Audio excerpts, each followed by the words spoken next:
अनेक देशों के साथ आज Bharat future ready trade deals कर रहा है। पिछले कुछ ही समय में दुनिया के महत्वपूर्ण 9 बड़े देशों के साथ 9 बड़े हमारे ट्रेड डील हुए हैं और उसमें मदर ऑफ ऑल डील एक साथ 27 देशों के साथ, यूरोपियन यूनियन के साथ। लेकिन कभी न कभी उनको जवाब देना पड़ेगा कि देश की ऐसी हालत कैसे बना के रखी थी कि दुनिया का कोई देश हमसे डील करने के लिए आगे नहीं आता था। आपने कोशिश की होगी, पीछे बहुत चक्कर लगाए होंगे, लेकिन किसी ने आपकी तरफ देखा भी नहीं होगा। क्या स्थिति ऐसे पैदा है? दुनिया के देश ऐसे ही भारत के साथ डील नहीं कर रहे हैं। आदरणीय सभापति जी, इसके पीछे सबसे बड़ी बात, डेवलप कंट्रीज एक डेवलपिंग कंट्री के साथ डील करता है ना, वो अपने आप में भी अर्थ जगत के लिए एक बहुत बड़ा है।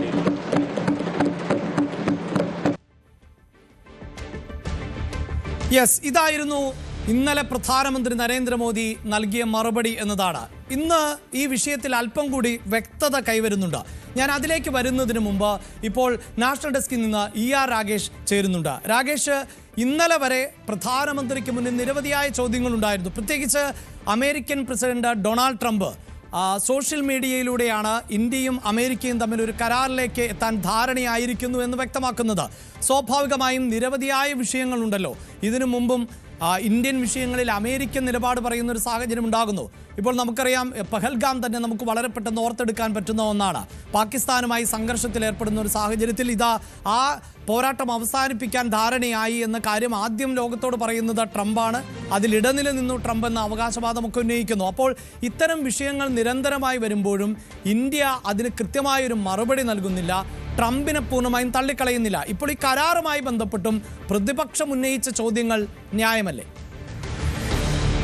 അതെ അഭിലാഷ്, കാരണം ആദ്യം ഈ വിഷയത്തിൽ പ്രതികരണം വരുന്നത് US പ്രസിഡന്റ് ഡൊണാൾഡ് ട്രംപിന്റെ ഭാഗത്തു നിന്നാണ്. അദ്ദേഹമാണ് സാമൂഹ്യ മാധ്യമങ്ങളിലൂടെ ഇത്തരത്തിൽ ഇന്ത്യ US വ്യാപാര കരാർ നിലവിൽ വന്നു അല്ലെങ്കിൽ യാഥാർത്ഥ്യമായി എന്ന പ്രഖ്യാപനം നടത്തുന്നത്. അപ്പോഴാണ് ഇത് ലോകമറിയുന്നത്, ഇന്ത്യ അറിയുന്നത്. കോൺഗ്രസ് അടക്കമുള്ള പ്രതിപക്ഷ പാർട്ടികൾ ഏറ്റവും ആദ്യത്തെ ആരോപണം ഉന്നയിച്ചത് ആ വിഷയം ചൂണ്ടിക്കാണിച്ചുകൊണ്ട് തന്നെയാണ്.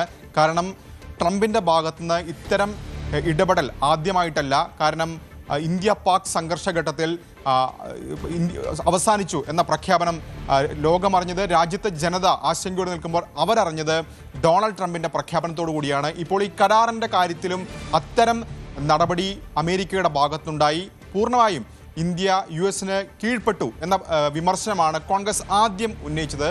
രണ്ടാമതായി ഈ കരാറിൻ്റെ വിശദാംശങ്ങളുമായി ബന്ധപ്പെട്ടുകൊണ്ടാണ്. കാരണം ഡൊണാൾഡ് ട്രംപ് അത്തരമൊരു പ്രഖ്യാപനം നടത്തിയെങ്കിലും പ്രധാനമന്ത്രി നരേന്ദ്രമോദി ട്വിറ്ററിൽ തൻ്റെ മറുപടിയിൽ ഈ കരാറിനെ സംബന്ധിച്ച് അല്ലെങ്കിൽ കരാർ എന്ന പ്രയോഗം നടത്തിയിരുന്നില്ല. വാണിജ്യമന്ത്രി പീയൂഷ് ഗോയലിൻ്റെ ട്വീറ്റിലാണ് അക്കാര്യം ഇന്ത്യ US കരാർ എന്ന പ്രയോഗം നടത്തിയത്.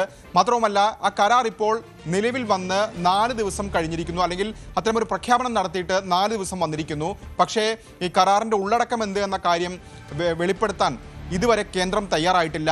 2 തവണ വാണിജ്യമന്ത്രി പീയൂഷ് ഗോയൽ പാർലമെന്റിൽ പ്രസ്താവന നടത്തി. അതിനുശേഷം വിദേശകാര്യ മന്ത്രാലയം വക്താവിൻ്റെ വാർത്താ സമ്മേളനം നടത്തി. അപ്പോൾ പോലും മുഴുവൻ കാര്യങ്ങളിൽ വ്യക്തത വരുത്താൻ കേന്ദ്രം ഇതുവരെ തയ്യാറായിട്ടില്ല. അതിന് പ്രതിപക്ഷം ചൂണ്ടിക്കാണിക്കുന്ന പ്രധാനപ്പെട്ട കാര്യം, യൂറോപ്യൻ യൂണിയനുമായി അടുത്തിടെയാണ് കരാറിൽ ഏർപ്പെട്ടത്. അതിൻ്റെ തൊട്ടു പിന്നാലെ തന്നെ സംയുക്ത പ്രസ്താവന നടന്നു, കരാറിൻ്റെ ഉള്ളടക്കവും പുറത്തുവിടുകയും ചെയ്തു. അപ്പോൾ എന്തുകൊണ്ട് ഈ കരാറിൻ്റെ വിശദാംശങ്ങൾ പുറത്തുവിടാൻ തയ്യാറാകുന്നില്ലെന്ന ചോദ്യം പ്രതിപക്ഷം ഉന്നയിക്കുന്നു. ഒപ്പം പാർലമെന്റ് കൂടി സമ്മേളിക്കുന്ന സമയമാണ്. ഈ ഘട്ടത്തിലാണ് വിശദാംശങ്ങൾ നൽകാൻ കേന്ദ്രം തയ്യാറാകാത്തത് എന്ന വിമർശനമാണ് പ്രധാനമായും ഉന്നയിക്കുന്നത്. ഏതായാലും നേരത്തെ തന്നെ ഇന്ത്യ US കരാറുമായി ബന്ധപ്പെട്ട ചർച്ചകൾ തുടങ്ങിയതാണ്. കഴിഞ്ഞ ഫെബ്രുവരിയിലാണ് നരേന്ദ്രമോദി വാഷിംഗ്ടൺ DC സന്ദർശിക്കുന്നത്. അപ്പോൾ ആ ഘട്ടത്തിൽ തന്നെ ഈ കരാറുമായി ബന്ധപ്പെട്ട ചർച്ചകൾ തുടങ്ങിയെങ്കിൽ പോലും കാർഷിക മേഖലയായിരുന്നു അതിൽ ഏറ്റവും പ്രധാനപ്പെട്ട വിഷയം. പക്ഷേ ഇതിനകത്ത് അമേരിക്ക പറഞ്ഞിരിക്കുന്ന പ്രധാനപ്പെട്ട കാര്യം ഇന്ത്യൻ കാർഷിക മേഖല തുറന്നു നൽകിയെന്ന പ്രഖ്യാപനം അമേരിക്ക നടത്തി. കാർഷിക സെക്രട്ടറി തന്നെ അക്കാര്യം താരിഫ് ഒഴിവാക്കിയെന്ന പ്രസ്താവന നടത്തി. അതിൽ വലിയ ആശങ്ക കർഷകരടക്കം രേഖപ്പെടുത്തിയിട്ടുണ്ട്. പ്രത്യേകിച്ച് ഈ കരാറിന് അമേരിക്ക ആദ്യം ഈ കാർഷിക മേഖല തുറന്നു നൽകണമെന്ന ആവശ്യം ഉന്നയിച്ചപ്പോൾ ഇന്ത്യയിൽ പ്രത്യേകിച്ച് കേന്ദ്ര സർക്കാരിന് വലിയ ആശങ്ക ഉണ്ടാക്കിയത് കർഷകരാണ്. പ്രത്യേകിച്ച് പഞ്ചാബിലെ കർഷകരുടെ സമരമൊക്കെ തന്നെ നമുക്കറിയാം. ആ പ്രതിഷേധത്തിന് മുന്നിലാണ് കാർഷിക നിയമങ്ങൾ പിൻവലിക്കാൻ കേന്ദ്ര സർക്കാർ തയ്യാറായത്.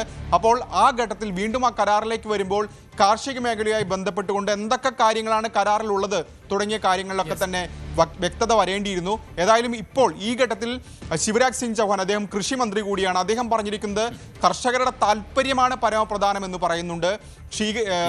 കാർഷിക മേഖലയിൽ ഇളവടക്കമുള്ള കാര്യങ്ങൾ ഇപ്പോൾ ഈ ഘട്ടത്തിൽ വിശദീകരിക്കുന്നുണ്ട്.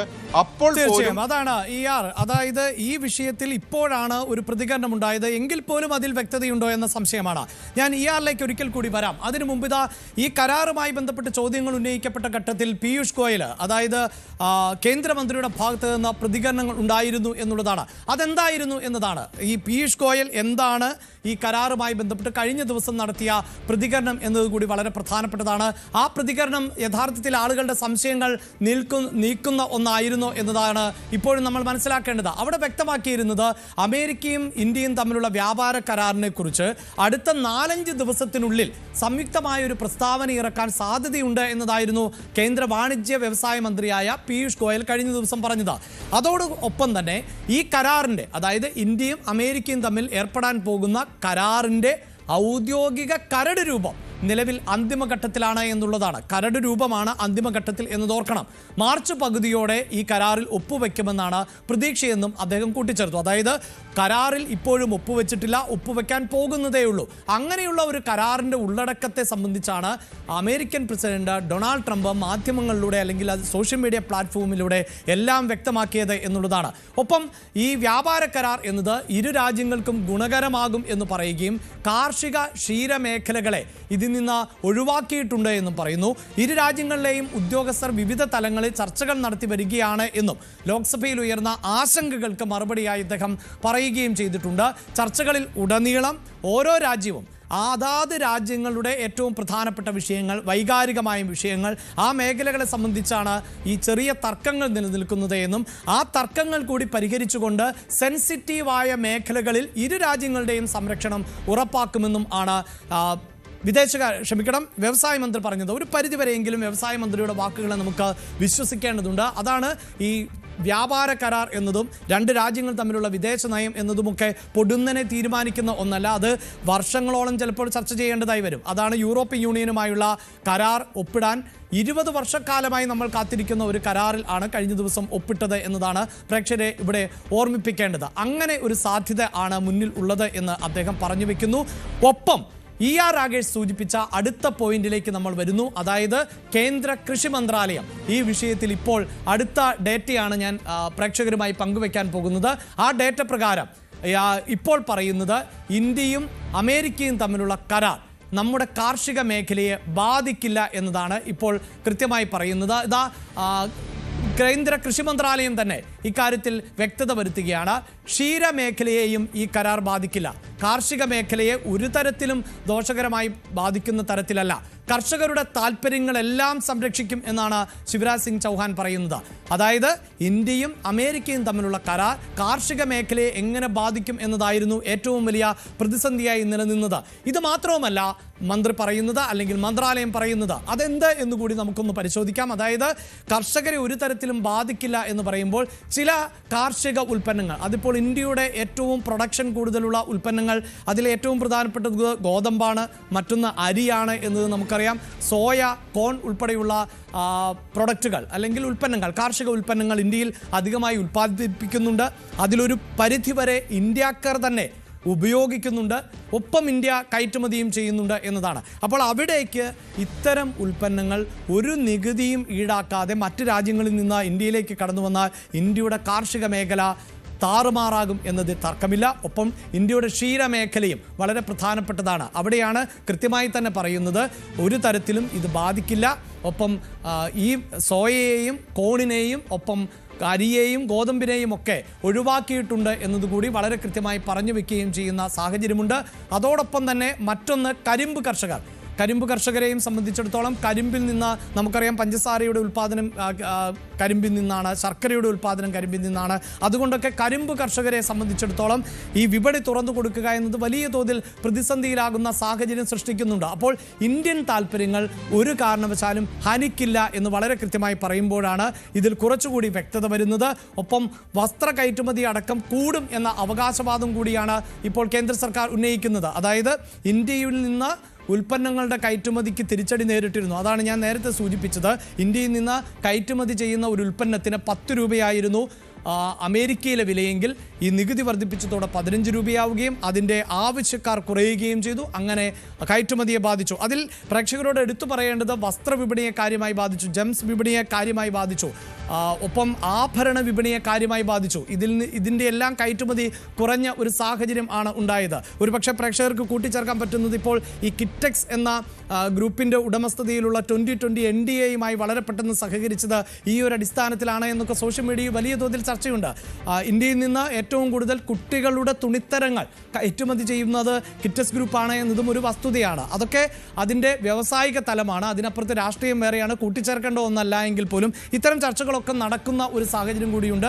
അപ്പോൾ 18% നികുതിയിലേക്ക് അമേരിക്ക തിരികെ വരുമ്പോൾ ഇന്ത്യയിലെ വസ്ത്രവ്യാപാര മേഖലയിലെ വ്യവസായികൾക്ക് അത് അനുകൂലമാകുന്ന സാഹചര്യമാണ് സൃഷ്ടിക്കപ്പെടുന്നത്. ഞാൻ വീണ്ടും ER രാഗേഷിലേക്ക് പോകുന്നു.